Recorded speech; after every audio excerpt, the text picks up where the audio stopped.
안녕하세요. 오늘 아주 흥미로운 투자 케이스를 하나 깊이 파헤쳐 볼까 합니다. 바로 아주 아이비 투자라는 회사에 대한 이야기입니다.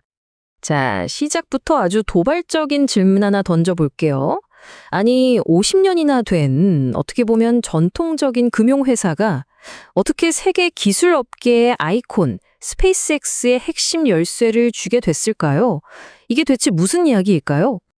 이 미스터리를 풀려면 뭐부터 해야 할까요? 그렇죠. 이 회사가 도대체 어떤 곳인지부터 알아봐야겠죠. 아주 아이비 투자. 이 회사의 뿌리는 무려 반세기 전 1974년으로 거슬러 올라갑니다.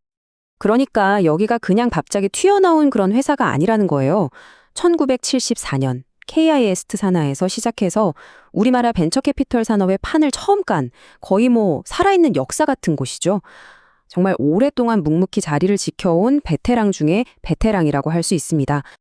자, 그럼 이제 본격적으로 한번 파고 들어가 보죠. 이 회사가 가진 잠재력이 대체 뭔지 알려면 돈이 어떻게 돌고 도는지, 즉 핵심 사업 구조부터 뜯어봐야 합니다. 이 회사의 사업 모델은 크게 두 축으로 돌아갑니다. 첫 번째는 벤처 캐피털, 그러니까 VC인데요. AI, 바이오, 우주항공처럼 아주 핫한 분야의 초기 스타트업에 투자하는 거죠. 그리고 두 번째 축은 프라이빗 에쿼티, PE라고 부르는데 이건 좀 더 큰, 이미 자리를 잡은 기업들의 M&A나 구도조정을 돕는 투자예요. 그러니까 아기가 태어나서 어른이 될 때까지 기업의 전생애를 아우르면서 투자를 할 수 있는 구조인 셈이죠. 자, 여기 이 그래프 좀 보세요. 수익 구조가 정말 재밌습니다. 일단 안정적으로 꼬박꼬박 들어오는 관리 보수가 있어요. 이걸로 회사 운영을 하는 거고요. 그리고 투자 자산에서 나오는 수익으로 성장을 하죠. 근데 진짜 중요한 건 바로 저 성과 보수입니다. 이게 터지면 정말 엄청난 잠재력을 보여주거든요.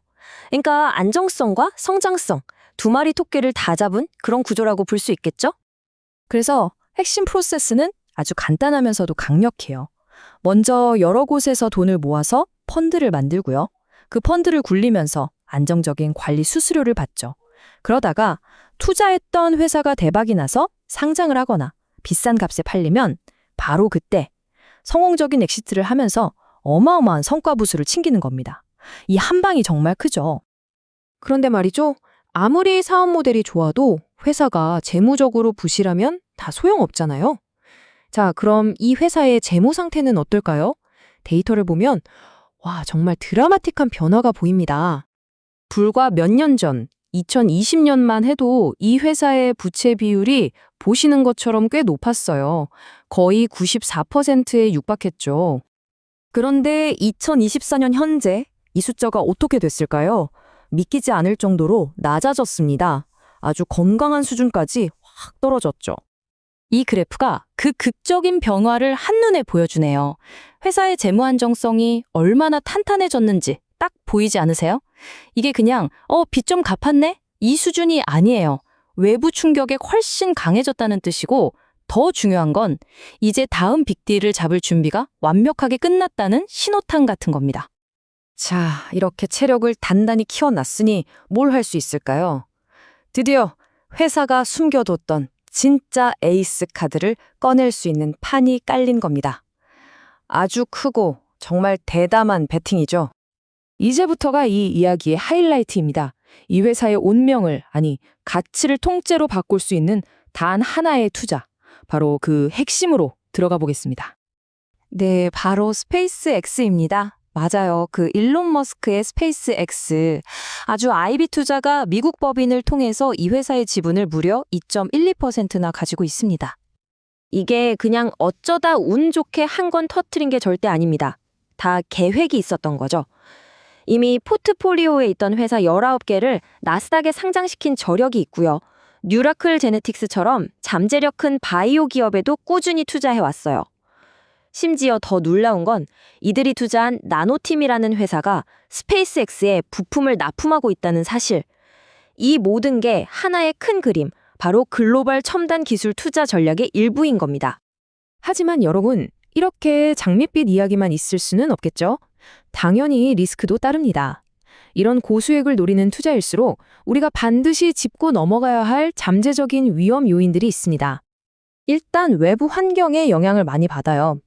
요즘처럼 금리가 계속 높다거나 IPO 시장, 그러니까 신규 상장 시장이 꽁꽁 얼어붙으면 투자한 회사들의 가치가 떨어지고 돈을 회수하기도 어려워지겠죠. 이런 것들이 아주 큰 변수입니다. 내부적으로도 살펴볼 게 있습니다. 바로 교환사채라는 건데요. 이게 뭐냐면 나중에 주식으로 바꿔달라고 할 수 있는 채권이에요. 만약 이 채권들이 전부 주식으로 바뀌면 기존 주주들이 가진 주식의 가치가 떨어질 위험, 그러니까 희석될 위험이 있는 거죠. 또 하나, 성과 보수가 어느 분기에 들어오느냐에 따라 실적이 막 위아래로 출렁거릴 수 있다는 점도 염두에 둬야 합니다. 사실 이 모든 리스크를 한마디로 요약한 멋진 표현이 있더군요. 투자를 망설이게 하는 가장 큰 이유는 바로 기다림의 불확실성이다. 맞습니다. 스페이스X 상장 대박, 다른 포트폴리오 대박, 이 엄청난 잠재력이 생각보다 늦어지거나 최악의 경우엔 아예 실현되지 않을 수도 있다는 것. 이게 가장 큰 리스크겠죠? 자, 그럼 이 모든 걸 종합해서 아주 IB 투자에 대한 최종 판단을 내려볼 시간입니다. 과연 결론은 어떻게 될까요? 자, 숫자를 한번 들여다보죠. 이 표를 보시면 먼저 PER이라는 지표가 50배 정도로 좀 높아 보일 수 있어요. 경쟁사들보다 높으니까요. 근데 이건 지금 당장의 이익이 좀 적어서 그런 걸 수도 있고요.